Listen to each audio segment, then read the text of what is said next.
5th चित्र Bharti film उत्सव पंचकूला में मनाया जा रहा है। बहुत सारे लोग अपनी सुनना छोड़ देते हैं, जितना अच्छा उसकी सुनने लगे।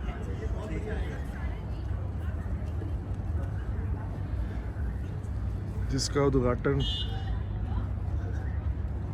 सीएम सर अभी करेंगे।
चल आ जाओ भाई।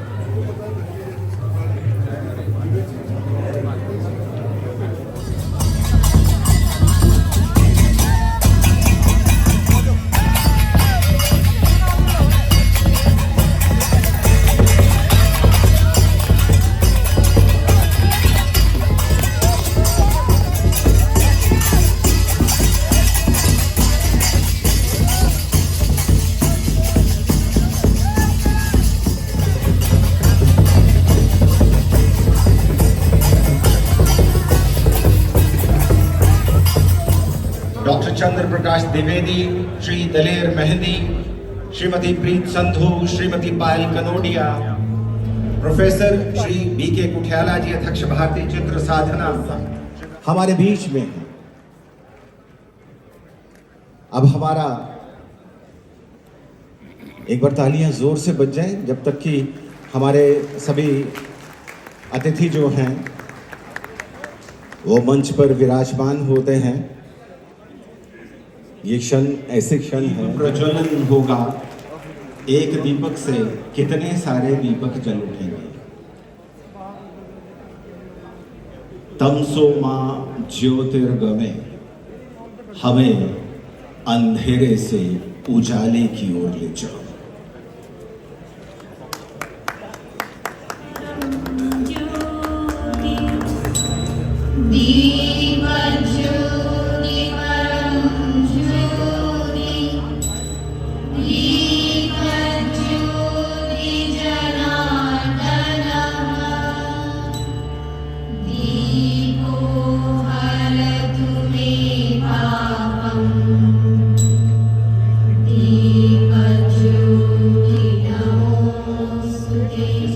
मुख्य अतिथि माननीय मुख्यमंत्री हरियाणा श्री मनोहर लाल जी को स्मृति चिन्ह भेंट कर उनका स्वागत करें। ये स्मृतियां संग संग जाएं, हमेशा याद रहें।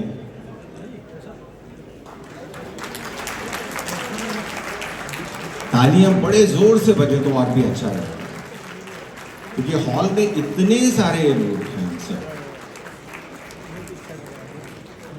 और आपको बता दें कि माननीय मुख्यमंत्री हरियाणा श्री मनोहर लाल जी आप हमारे विशिष्ट अतिथि विवेक अग्निहोत्री जी को सम्मानित करें।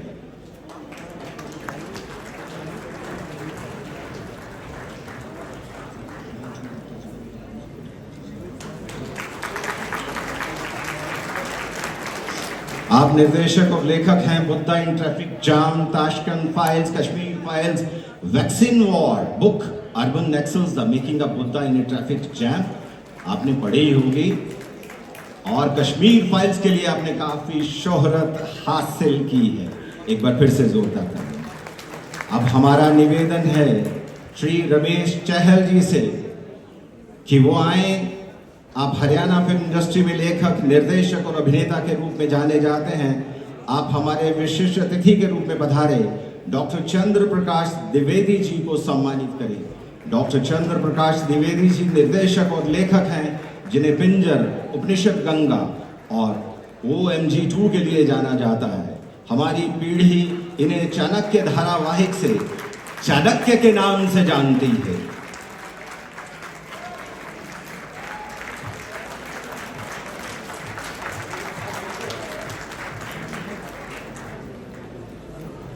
डॉक्टर मार्कंडे आहूजा जी विश्व संवाद केंद्र हरियाणा के अध्यक्ष, प्रसिद्ध नेत्र विशेषज्ञ, स्थल बोहर और गुरुग्राम विश्वविद्यालय में भी VC रहे हैं। आपसे हमारा अनुरोध रहेगा कि आप श्री दलेर मेहंदी जी को सम्मानित करें। आप पंजाब प्रांत के विख्यात लोक संगीत, भांगड़ा व पॉप गायक हैं।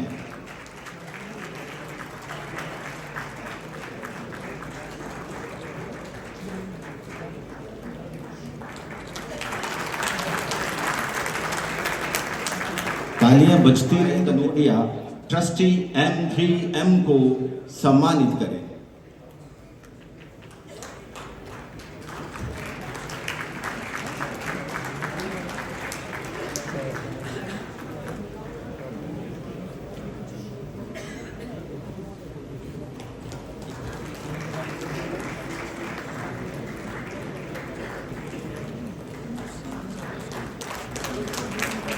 माननीय अध्यक्ष हरियाणा विधानसभा श्री ज्ञानचंद गुप्ता जी को सम्मानित करें। तालियां थम सी जाती हैं तो माहौल संगीतमय नहीं रहता।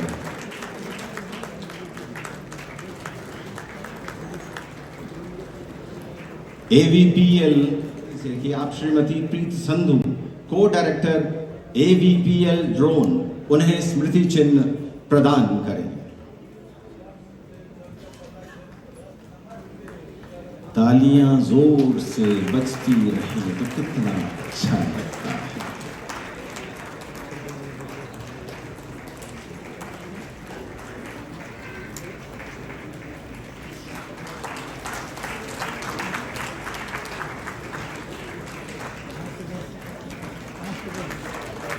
इनका विशेष सहयोग रहा है इस समारोह के लिए। हमारे तमाम अतिथियों के लिए जोरदार तालियां बजा दीजिए।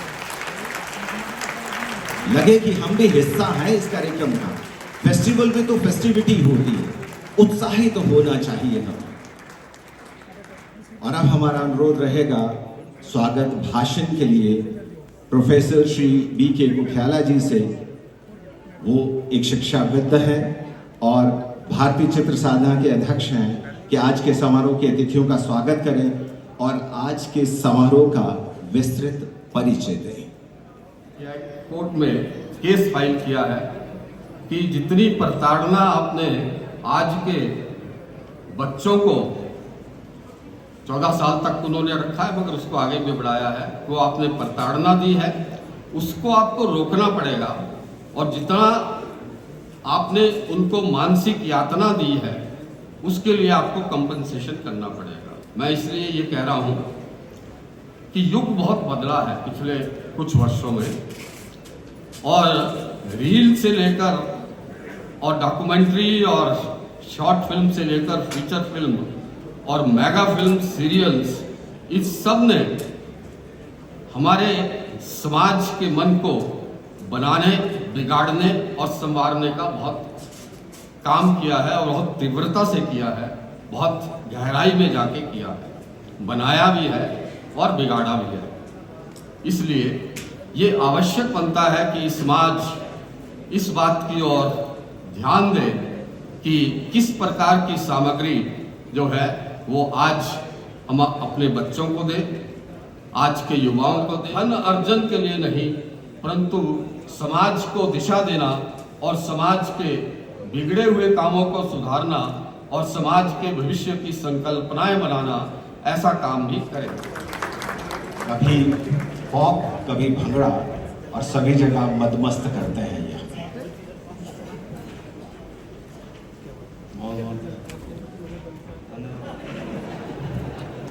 बातें कभी करेंगे ना ही हिम्मत हुई कि क्या बोलूं। एक बात है कि मेरा जन्म तख्त श्री पटना साहब बिहार में हुआ। बहुत अच्छा माहौल मिला, बहुत बड़ा गुरुद्वारा था और बहुत अच्छा कीर्तन, 12 घंटे कीर्तन सुनना और 7 टाइम लंगर मिलता था। छोटा बच्चा था, खेलता था, गुरुद्वारे में जाता था। मेरे माता पिता गुरुद्वारा साहब में कीर्तन करते थे, शाम की हाजिरी भरते थे। तब मुझे पता था कि शाम को 6 बजे रहराज साहब का पाठ होता था। तो रहराज साहब के पाठ में सबसे पहले एक श्लोक शुरू होता है, हर जुग जुग भगत उपाया, पैज रखदा आया राम राजे, हरनाकश दुष्ट हर मारया, प्रहलाद तराया। तब मुझे पता कि मेरा ये शब्द जैसे शुरू होगा, इसके बाद श्लोक होता है। तो मैं दौड़ के जाता था कि मैं ये श्लोक पढ़ूंगा, अपने माता पिता के बीच में जाकर बैठ जाता था। सिर्फ इसलिए पढ़ता था कि उस टाइम मेरे गले में गुलाबों के फूलों की माला डलती थी और बहुत खूबसूरत इत्र लगाते थे। मुझे लगता कि मुझे सिर्फ इत्र लगाना, माला पहनने, इसलिए मैं जाके दौड़ के गाता था। जो भी सिखाना है आज के बच्चों को, आप गुरु ग्रंथ साहब के उनकी वाणी, उनके विचार बच्चों को जरूर सुनाएं, सिखाएं, वो बहुत काम आएगा। मेरे माता पिता, उन्होंने बहुत पढ़ाई नहीं की थी, स्कूल भी बहुत कम ही गए होंगे, लेकिन मैं बहुत शुक्रगुजार हूँ उनका कि उनकी बदौलत मुझे भगत प्रहलाद, ध्रुव भगत, भगत नामदेव, भगत रविदास, भगत कबीर, भगत त्रिलोचन, भगत रामानंद जी, बाबा शेख फरीद,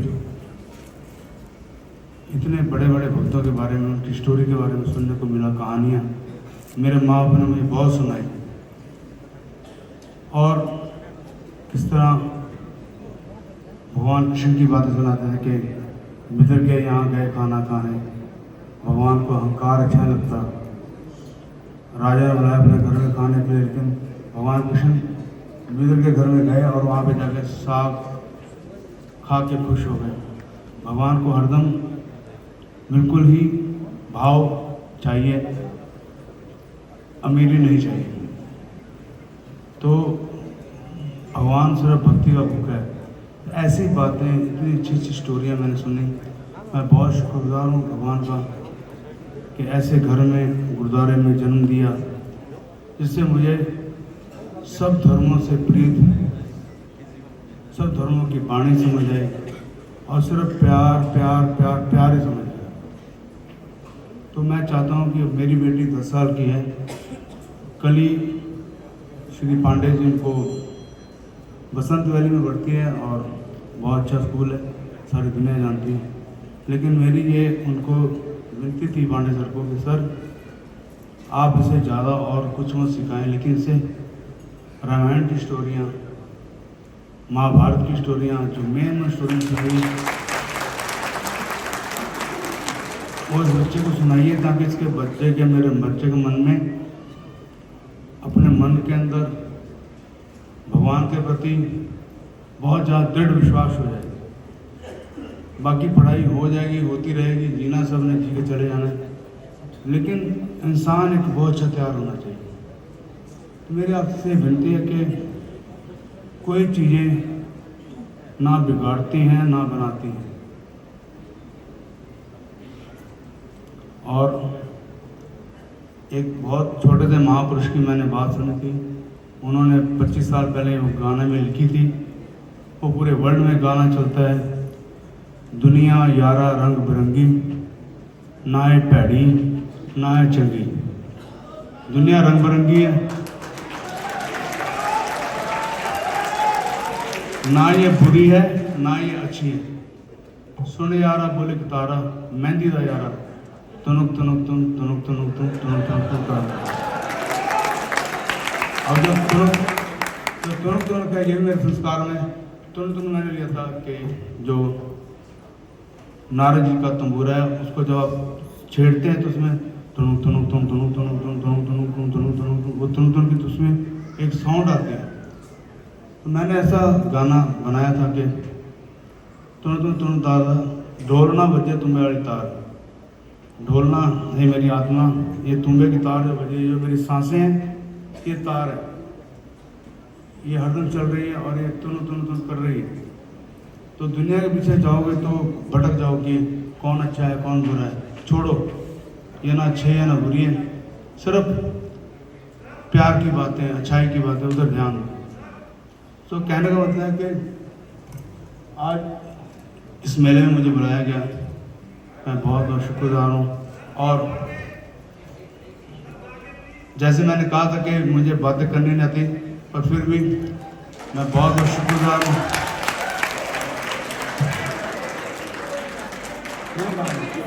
और मैं बहुत शुक्रगुजार हूँ मनोहर लाल जी का, सीएम साहब का, जिनको मैं बिल्कुल अपने बहुत बड़े माता पिता के दर्जे में देखता हूँ।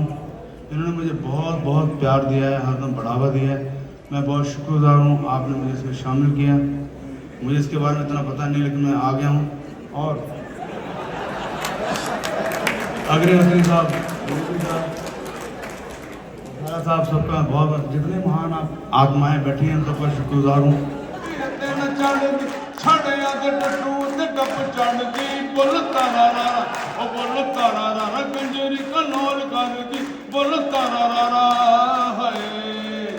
हाय ओ रब्बा हाय ओ रब्बा हाय ओ रब्बा हाय ओ रब्बा हाय ओ रब्बा हाय ओ रब्बा हाय ओ रब्बा, ओ साडे नाल रहोगे तो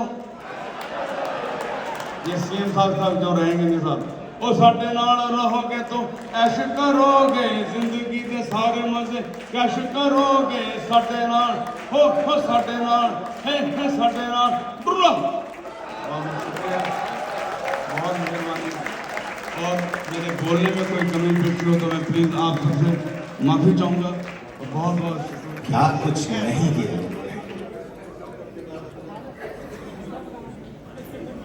खट्टर साहब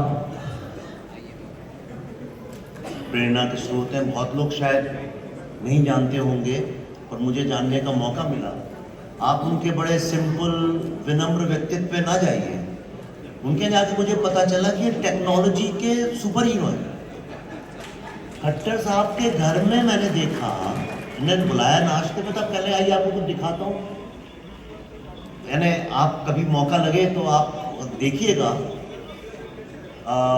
मॉडर्न टेक्नोलॉजी, मॉडर्न बातें, आधुनिक विचारधारा, और मॉडर्निज्म को वेस्टर्नाइजेशन मत समझ लीजिएगा गलती से।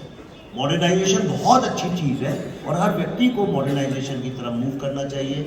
ये मैंने खट्टर साहब के साथ सीखा, मेरा सौभाग्य था। कश्मीर फाइल्स के बाद उन्हीं के ऑफिस से फ़ोन आया कि आइए नाश्ता करते हैं, और मुझे ऐसा बिल्कुल भी नहीं लगा कि मैं एक मुख्यमंत्री के साथ बात कर रहा हूँ। ऐसा लगा एक बड़े भाई के साथ, एक शुभचिंतक के साथ कर रहा हूँ। और हरियाणा की जनता भी आपको एक बड़ा भाई शुभचिंतक मानती है। बहुत बहुत धन्यवाद। माननीय डॉक्टर चंद्र प्रकाश द्विवेदी जी, क्या बोलूं उनके बारे में।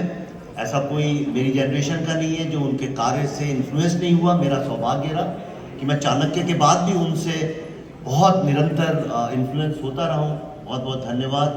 दलेर बाजी, बहुत कम लोग बचे। ये जैसे एक्सटिंक्ट होती जाती है ना स्पीशीज, जानवरों में आपने देखो कहते हैं अब खत्म होने वाले हैं।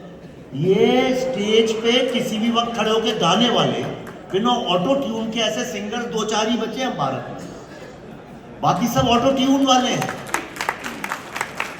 मेरा सौभाग्य रहा कि मेरी एक फिल्म थी फुटबॉल के ऊपर गोल, उसका गाना दलेर बाजी ने गाया था, हल्ला बोल उसका नाम था, जिसने फिल्म में 4 चांद लगा दिए थे। बड़ा हिट भी रहा। माननीय कोथियाला जी, मेरे बुजुर्ग बड़े भाई, मेरे मार्गदर्शक मनमोहन वैद्य जी, आज ही इनकी किताब मिली मुझे। वरिष्ठ पत्रकार अगेन भाई जैसे अनंत विजय जी जिनका भी विमोचन किया, अतुल जी हमारे, और नरेंद्र ठाकुर जी। मैं इन लोगों का नाम स्पेशली इसलिए लिया कि बहुत मेहनत लगती है एक मेन स्ट्रीम जिसको कहते हैं, जो एक बॉलीवुड से हट के एक फिल्म फेस्टिवल करने का। इसमें इन सब लोगों का किसी ना किसी रूप में योगदान है। और चंडीगढ़, पंचकुला के सारे आप जो दर्शक यहाँ जो लोग आए हैं, मैं आपका भी बहुत बहुत धन्यवाद करता हूँ चित्र भारती के बिहाफ पे, क्योंकि आजकल कला, साहित्य, कविता और फिल्मों के बारे में अच्छी बात करने के लिए 10 लोग भी नहीं जुड़ते हैं। इतनी तादाद में आप लोग आए हैं, पीछे तक भरा हुआ है, ये देख के खुशी भी हुई। आपका बहुत बहुत धन्यवाद। देश का बहुत उद्धार हो सकता है। फिल्मों का क्या योगदान एक राष्ट्र के युवा, वहां के लोगों, उस राष्ट्र के निर्माण में हो सकता है, इसकी कल्पना भारत में किसी को भी नहीं है। और बिना इसको जाने हुए हम सब लोग फिल्म में इन्वॉल्व हैं। आपको आश्चर्य होगा एक बात जान के, एक संस्था है ICCR, Indian council of cultural relations. तो उनके यहां से मुझे फोन आया कुछ वर्ष पहले। उन्होंने कहा कि हम ICCR में एक नया शुरू करना, Indian council of cultural relations, याद रखिए कल्चरल वर्ड, उसमें हम एक सिनेमा को भी जोड़ना चाहते हैं। मैंने कहा जोड़ना चाहते हैं मतलब अभी तक नहीं था? कहते हैं हाँ, सिनेमा तो कभी कल्चर का पार्ट ही नहीं था, पर अब हम जोड़ना चाहते हैं। ऐसा नहीं कि उसे जोड़ने से कुछ फर्क पड़ गया, पर इस बात को जरा गंभीरता से सोचिए। हमने 70 साल में, 75 साल में सिनेमा को कभी कला ही नहीं माना, जबकि पूरा विश्व सिनेमा को ही संपूर्ण कला मानता है, क्योंकि वही एकमात्र ऐसी कला है जिसमें ऑडियो वीडियो दोनों, और उसके अलावा डेप्थ, टेक्निकल बात है, पर जिसमें 3 डायमेंशन इन्वॉल्व है, और किसी कला में ऐसा नहीं है। और ये तो आप भी जानते होंगे, एक अच्छी फिल्म आपको कई रातों तक सोने नहीं देती। एक अच्छी फिल्म आपको महीनों सालों तक उसके बारे में सोच के गुदगुदाती है, हंसवाती है। कितनी फिल्में हैं जिसने लोगों के एटीट्यूड चेंज कर दिए, पर हमने सिनेमा को हमेशा, कभी 26 जनवरी, 15 अगस्त को या कुछ हुआ तो एक्टरों को बुला के डांस करवा दिया, ये करवा दिया, उसको ऐसे ही बस एक नौटंकी की तरह से इस्तेमाल किया है। और यही कारण है कि भारत का इतना दुर्भाग्य है, और मैं सच कह रहा हूं, मां सरस्वती कहीं आंसू बहाती होगी इस बात। इतना बड़ा दुर्भाग्य, भारत एकमात्र ऐसा फिल्म बनाने वाला देश है जहां पे फिल्म के बारे में कोई बात नहीं करता। आज उसने कितने का धंधा किया, इस बारे में बात होती है। हमने एक कला जो एक राष्ट्र के भविष्य और वर्तमान को बदल सकती है, उस कला को हमने मात्र एक दुकान बना के खड़ा कर दिया। इसके लिए फिल्म इंडस्ट्री तो जिम्मेदार है, पर समाज भी उतना ही जिम्मेदार है। और मैं इसलिए कह रहा हूं कि यहां पे इस तरह के श्रोता हैं जो इस बात को समझेंगे। तो ये फिल्म जिसको हम बोलते हैं, ये है क्या? कोई इसे पिक्चर बोलता है, कोई फिल्म बोलता है, कोई सिनेमा बोलता है, ये आखिर है क्या?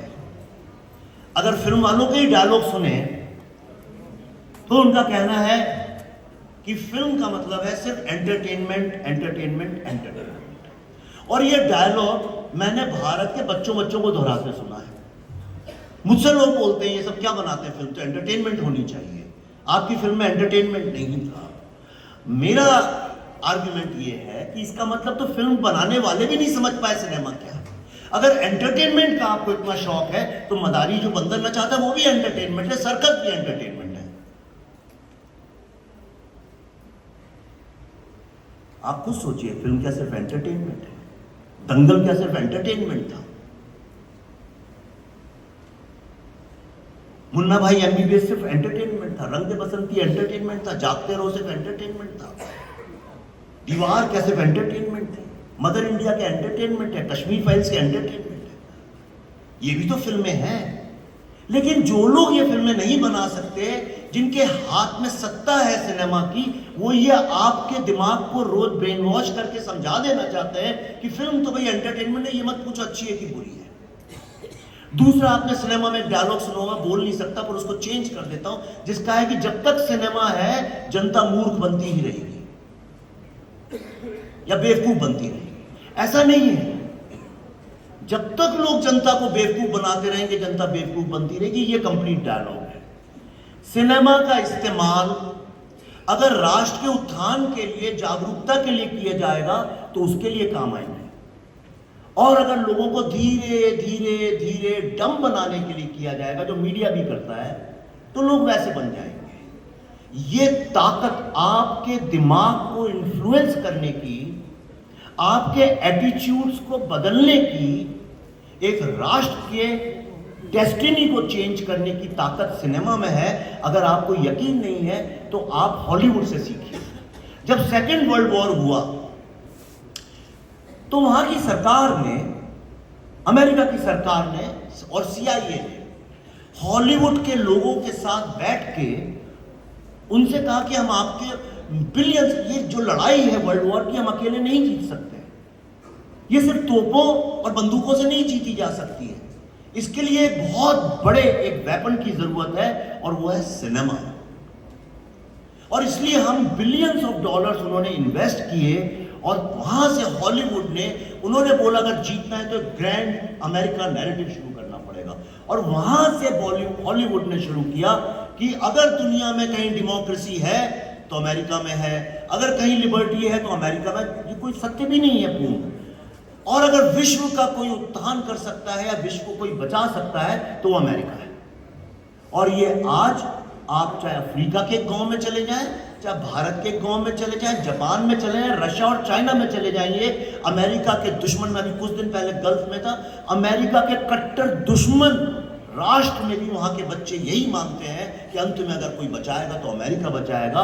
उनने पूरे विश्व के ऊपर साइकोलॉजिकल लेवल पे एक जंग जीती, सिर्फ सिनेमा के माध्यम से।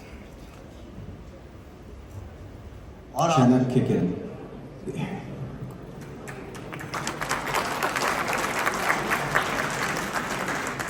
आदरणीय मुख्यमंत्री श्री मनोहर लाल खट्टर जी,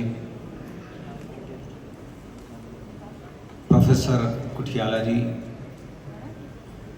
मेरे मित्र श्री विवेक रंजन अग्निहोत्री, हम सबके प्रिय श्री दलेर मेहंदी जी, और यहाँ उपस्थित गणमान्य अतिथि। मैं आया तो सुनने मनोहर लाल जी को, लेकिन कहाँ मुझे जाना है, इसलिए कि नेतृत्व इस समय मनोहर जी के पास है। और मैं एक छोटी सी कहानी कहूंगा। समाज के सामने ये जो चुनौती है कि मनोरंजन कैसा होना चाहिए, ये आज की चुनौती नहीं है, ये चुनौती हजारों साल पहले भी थी। और इसीलिए आप में से किसी ने अगर नाट्य शास्त्र का अध्ययन किया हो तो नाट्य शास्त्र का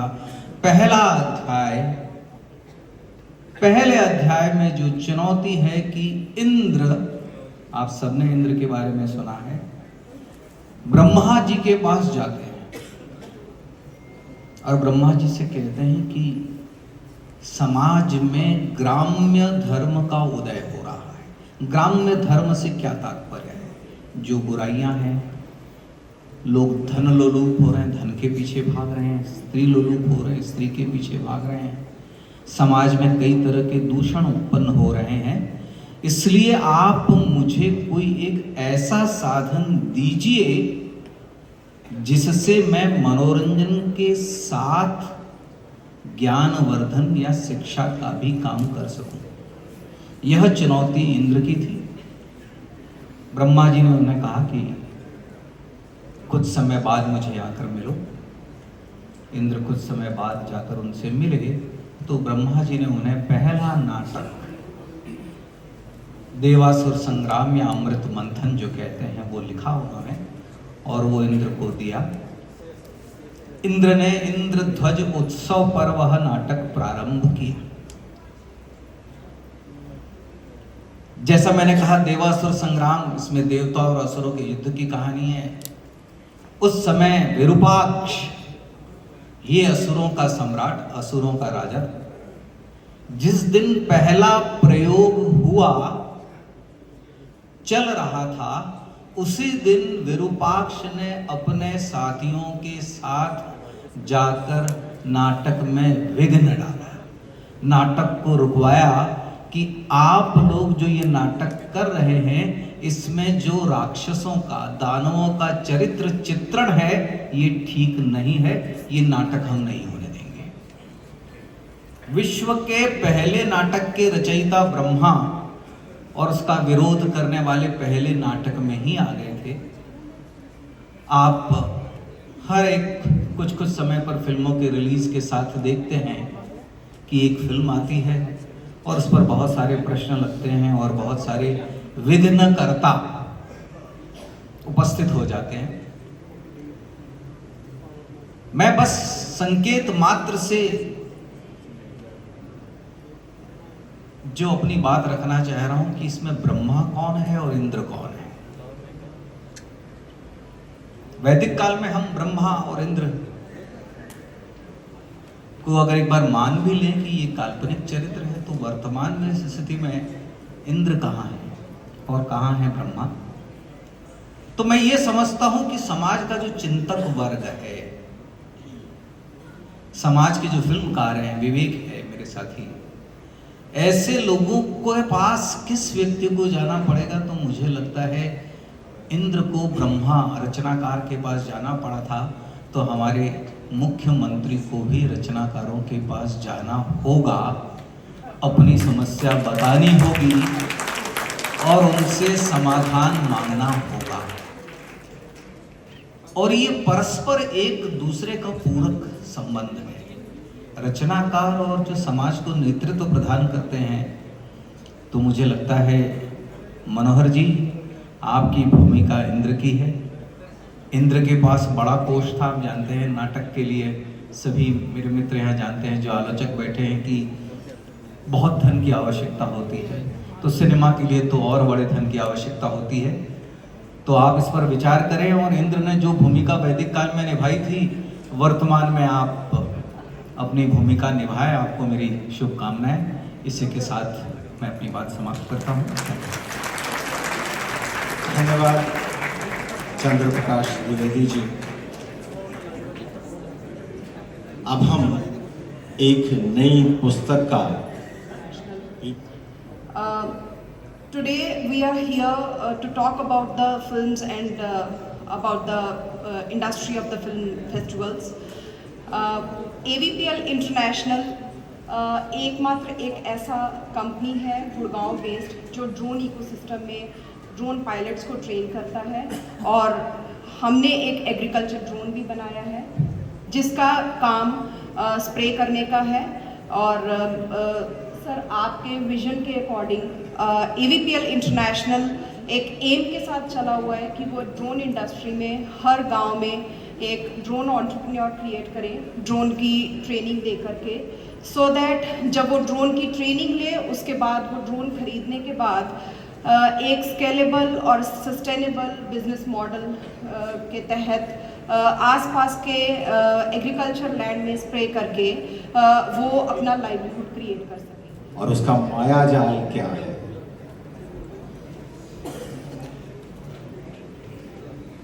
इसका विमोचन हो रहा है। इसके लेखक हैं श्री अनंत विजय, एसोसिएट एडिटर दैनिक जागरण।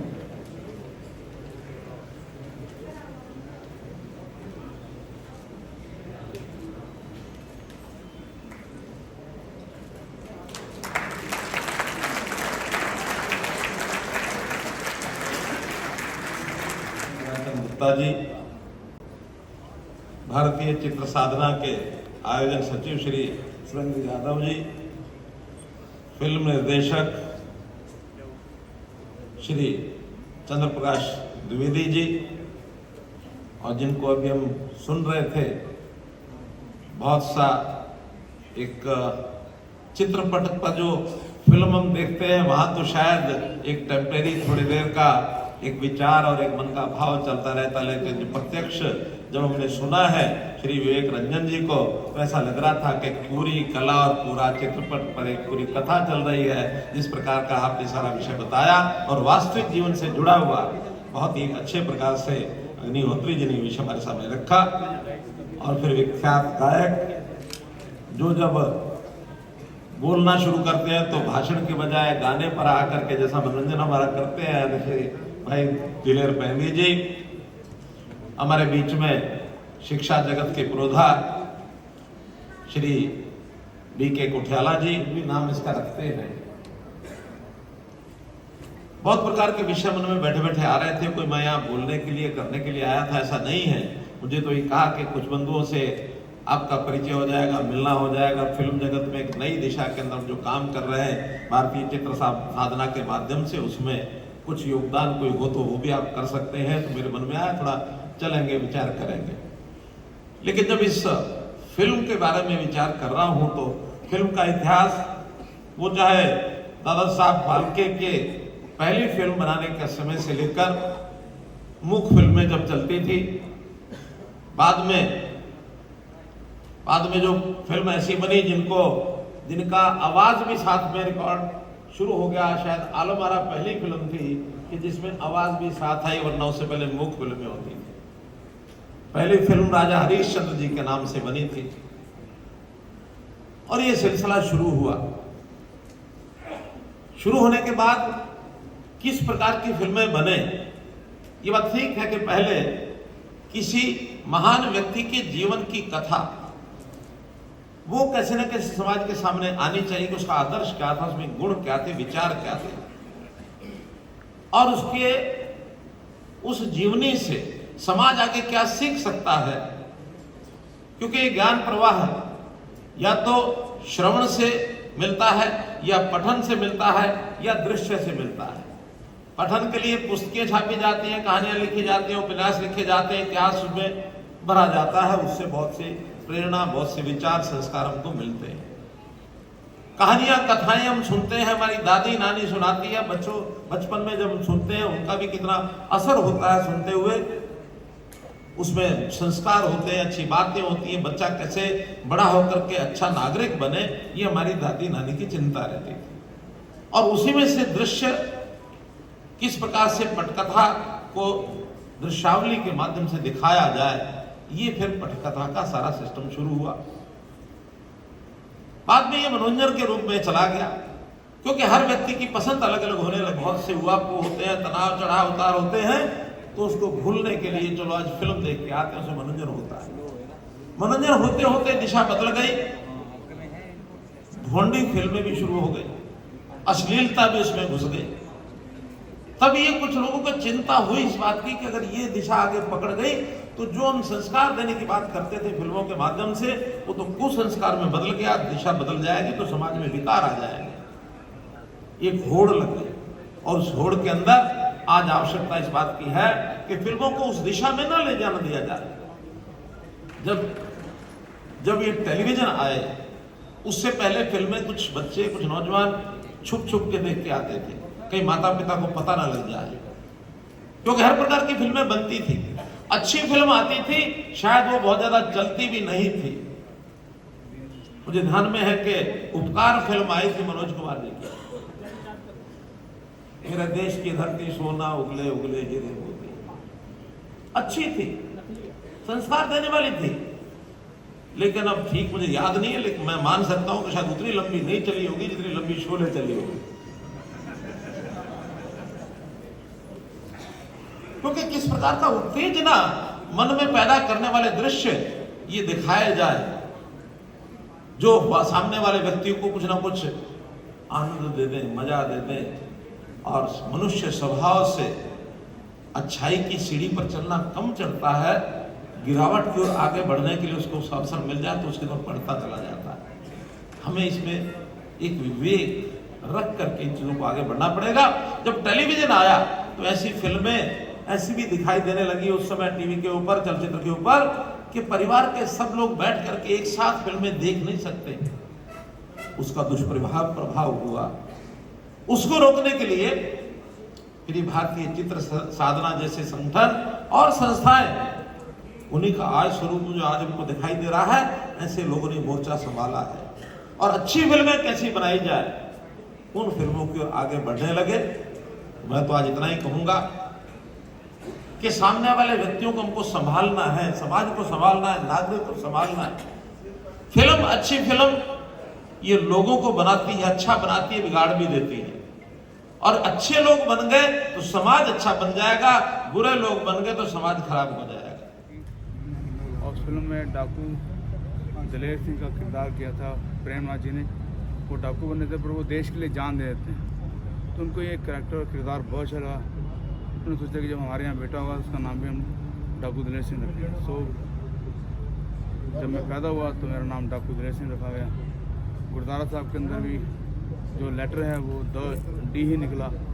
तो बहुत अच्छा लगा, चित्रपट की बातें हो रही हैं और समाज के लिए अगर अच्छा मैसेज देना है तो बहुत अच्छा ये प्रयास है।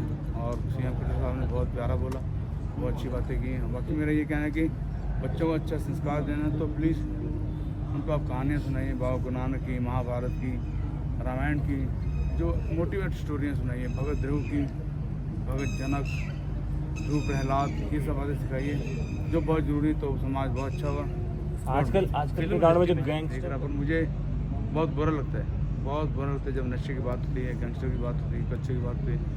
और मैं चाहता हूँ कि आने वाला जो समाज है वो भी सही बहुत अच्छा हो। और मुझे अपने गाने बहुत खुशी होती है। मैंने जो गाने गाए हैं 27-28 साल पहले, आज के 2 साल के बच्चे जो हैं उसको सुनते हैं। जैसे कि बोलो तारा रा कंजरी कलोल कर दी, बोलो तारा रा हाय और रब्बा। कम से कम मेरे गानों से रब को याद तो करते हैं, डांस करते हैं। और जो 2 साल का बच्चा उसको मीनिंग का नहीं मालूम, उसको म्यूज़िक पता है। सो ऐसा काम कीजिए जो आगे संस्कार अच्छा हो। दंगल जैसे गाने गाइए, रंग दे बसंती जैसे गाने गाइए। Thank you so much. Thank you. चारवान के लोगों की एक टीम खड़ी हो और फिल्म अच्छी दिशा में जाए, इस नाते से भारतीय चित्र साधना और दूसरा हमारा सिने फाउंडेशन हरियाणा सबने मिलकर के इस फिल्म फेस्टिवल का आयोजन पंचकुला में किया है। और ये इस प्रकार का फेस्टिवल पहली बार हो रहा है हरियाणा के अंदर। और मैंने तो निमंत्रण दिया है कि आगे भी इस प्रकार से करते रहें। हरियाणा की भी हमारी सरकार की जो कोशिश है कि इस प्रकार की अच्छी फिल्में हरियाणवी भाषा में, हरियाणवी संस्कृति के नाते से हरियाणवी कलाकार हों, हरियाणवी बोली में हों, ताकि देश और दुनिया में हम हरियाणा की संस्कृति को, हरियाणा के विचार को, हरियाणा के रहन सहन खान पान को दुनिया को आओ जरा एक फोटो खींचो हमारी।